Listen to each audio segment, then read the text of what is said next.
Many are calling this the biggest sale of the summer, and right here along Mass Street, you can find some of the best deals and support local businesses. Right here at the Douglas County Fairgrounds, there are about 15 rides, some big and some little. And when it comes to safety concerns, some employees tell me you have nothing to worry about. There are several different types of locks that you can use, but I'm told just a small lock will get the job done. It's also important that if you know the serial number of your bike, that you remember it, and it can typically be found somewhere on the frame of the bike. The commission is meeting right now as we speak. I spoke with a few city commissioners who tell me that before they vote, they hope to have a good open discussion. As we get older, the rules of the road and technology within cars changes, and it's important that we keep up. Now, some business owners do tell me that they hear construction can last anywhere from 6 to 8 more weeks, and they'll be happy when it's all wrapped up. Reporting from 23rd Street for 6 News, Cecelia Jenkins. That hours-long standoff took place right here near 27th in Scottsdale. Now, there are some police officers still out here investigating, but things have calmed down. But witnesses tell me that things weren't this calm just hours ago.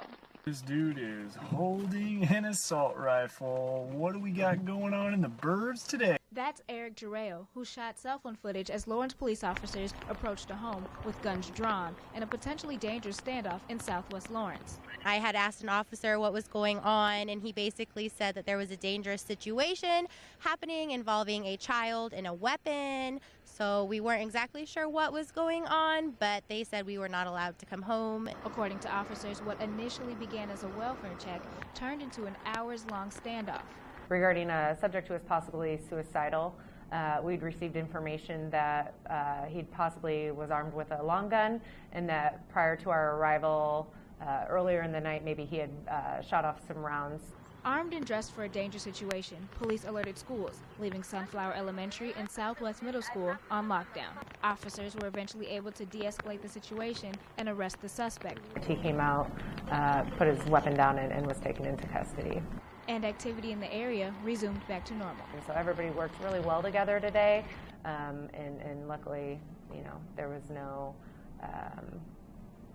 injuries. Like I said, activity has calmed down, but we do see about 4 police cars still out here investigating the scene. I'm told they're still doing a sweep of the neighborhood. There's also the Olathe Bomb Squad as well as animal control. There hasn't been any reports of anything else being found following the rest of the suspects.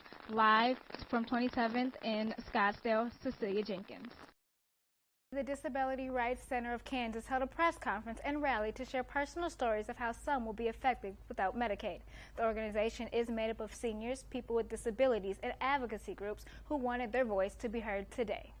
As U.S. senators held a vote on whether to repeal the Affordable Care Act, several gathered at the State House for a press conference and rally.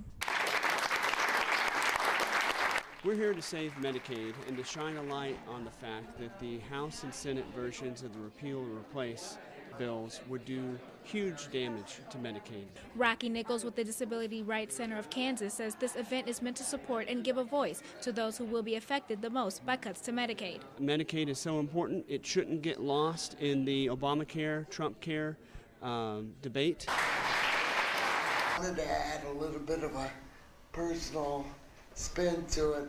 And I want to share my personal story with you guys today. Some of those people are seniors, people with disabilities, parents, and providers, who all had a chance to share their own stories. The one thing I do fear is that if these cuts go through, and I'm looking at the future of what long-term care would look like. I would have not have been able to go to college, get my degree, and be employed as I have for over the last year. And as this crowd shared their stories, they hope their representatives hear their message. And we want our elected officials to stand up and support Medicaid. Including U.S. Senator Jerry Moran, who was originally celebrated for his opposition of the Better Care Reconciliation Act. Now, we do expect him to hold to that. I think that's an important aspect as well. And although there is still some uncertainty in the future of Medicaid, Nichols says they will continue to speak out. And it's about saving people's lives, and we need to save the Medicaid program. Several people from across the state showed up, and they say this will not be the last one. In the studio for 6 News, Cecelia Jenkins. Many Kansans got the town hall they've been asking for. During that meeting with Senator Moran, many topics were covered, including health care, education, and even impeaching former President Barack Obama. You will love your party if I reach the conclusion that that's in the best interest of Americans in Kansas. Have you done so far? The crowd rose with applause as U.S. Senator Jerry Moran agreed he may vote against his party when it comes to the new health care bill. But the town hall meeting filled with hundreds of concerned citizens wasn't always a cheerful crowd, as they booed when he talked about impeaching former President Barack Obama.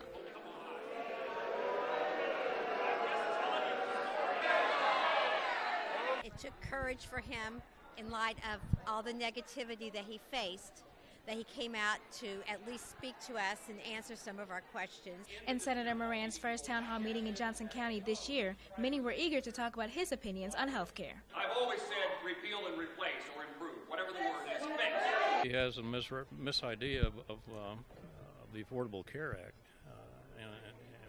The crowd we had here, I think I had a much better idea. Some were also interested in education. There's a multitude of issues, but the one that strikes the core is education. I'm a public school teacher. I recently retired. And many decisions supported by Betsy DeVos. But she is reflecting the president who is for vouchers, and you're going to have a Secretary of Education who reflects the president. I regret my voting for you. I did. And I wonder if he regrets voting for her. While emotions ran high during this one-on-one with the senator, Senator Moran was answering us with what we wanted to hear, not how he's going to vote. Several say a meeting like this is what they needed. Don't wait so long to come back, Jay. Before heading back to D.C., the senator also discussed recent Russia issues, saying he agrees with the government agency and former FBI Director James Comey that Russia played a role in the 2016 presidential election. In the newsroom for 6 News, Cecelia Jenkins. There are only two kinds of people in this world: people who have never heard of pickleball and people who can't wait to play their next game. And for those who never heard of the sport, avid player Evan Jorn devotes his time to spreading the word. Favorite thing about playing in Lawrence is teaching newcomers and getting more and more people playing. That's really my overall goal. This game is a combination of tennis and badminton and can get pretty intense. It's been great for my health, and it's been great for the health of the people that come and play, because it's never a strain to go out and play pickleball. I've never heard anybody say, oh, I got to go play pickleball today. He's been an inspiration to others to stay active through pickleball. You spend an hour and a half, and all of a sudden you have a whole bunch of steps on your Fitbit, and you're so happy, and you didn't even think you exercised. So it wasn't a surprise to many, like Janelle Crable, when Jordan was named Health Champion of the Year.